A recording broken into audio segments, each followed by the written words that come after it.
All right. Good morning out there. Let me get this moved over here so that we can do that there. And then we're going to test the channel, make sure things are working. Peak capacity, and they are. Capacity, and they are. All right. Good morning. Welcome to Coffee and Resales. My name is Ryan. I get stuff from yard sales, garage sales, thrift stores, and other places. Try to make a few extra bucks online. I posted a short this morning. Go see it. It's on one of the cooler finds I've gotten this year. And me and my kids tested it out, and it's a short on the test, and it involves jumper cables. OSHA wasn't around. No. Okay. Anyway, jumping into it, not a ton of sales this weekend. I only found like a box of books. Nothing exciting on that front. The exciting thing is in the short, so go see the short. But other than that, I had a few sales that were nicely profitable. Let's put it that way. Solid stuff this weekend. First up, that way down, is a batch of Fortnite, like the 6-inch Fortnite action figures. Parts lot, $18 for this lot. There's only one, two, like 3 figures in it and a handful of accessories and stuff. Pretty good find. I'm actually a little surprised that took this long to sell. Maybe if there was a head on one of them or something. There's a couple missing a couple parts, so it's more of a parts lot.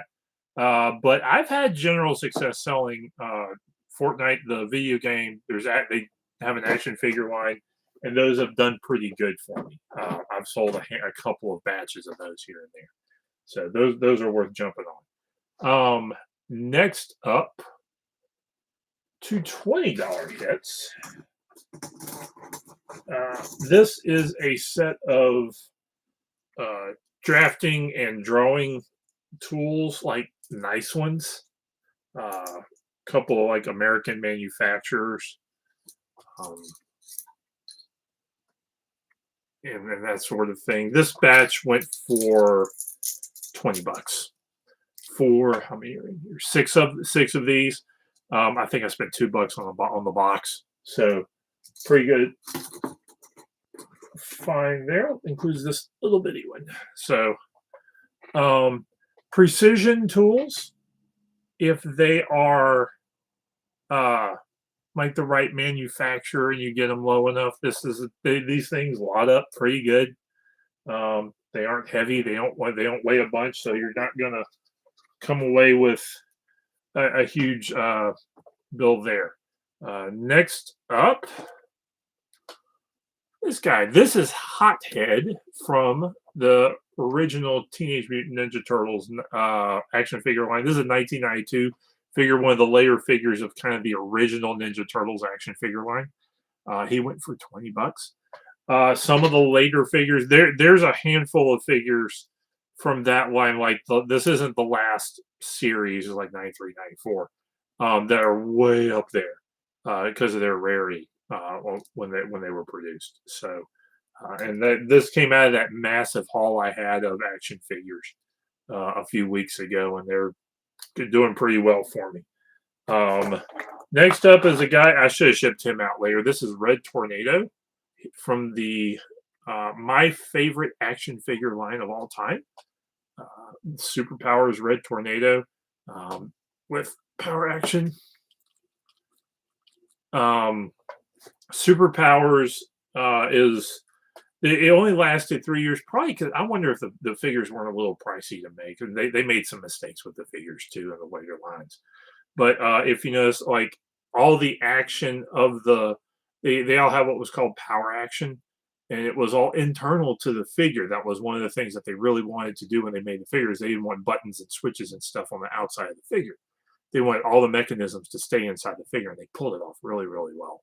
So you have these are action figures that have sort of that classic Silver Age look of that you call everybody's kind of very familiar with the DC comics and particularly that era. And they're all clean, very clean looking action figures that were fun to play with and that were really, really neat. And this is my all time favorite action figure line. And if you got a cyborg for cheap, I want it. I'm never going to find a cyborg for cheap. Most expensive figure in the line, and mint and package is like $2,000, somewhere between $1,500 and $2,000. So I ain't getting that one. Finally, Pippi Longstocking, first edition book club, first book club edition, $30. So I don't know if this is true. This is a true first, but it is a very early edition of Pippi Longstocking, and it was a neat find in a batch of books, and this went for $30. So, and that's kind of all I got. No huge, massive finds today. Do I have anything I want to show off for sale that I posted last week? Got about six of these old Waverley novels by Sir Walter Scott, late 1800s. I think I'm trying to get like 60, $80 for this set. It's not a real expensive set, so they're pretty. They look good on a shelf.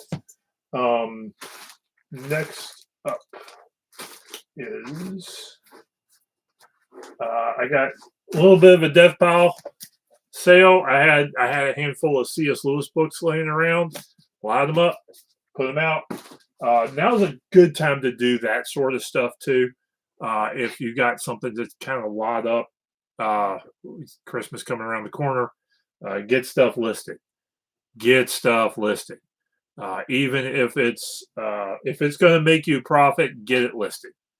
Because what's going to happen is the algorithm is going to see you list the good stuff, and it's the bad stuff even is more likely to sell a little bit. So get stuff listed, and so you can get it out the door for people. So that's what I've got today. So again, I've got a short I just posted. Go see it. It's cool. It's one of the coolest things I've ever found. It's not a high dollar item. I don't think it is. I'm gonna try and sell it locally. It like really nice ones go for $400. This is not a really nice one. This is probably at least half the value. I'm hoping. I think this will come between $100 and $200. I'm gonna try to get that locally. Actually, it's a little heavy, but it's one of the more fun things I've ever found. So go check the short out.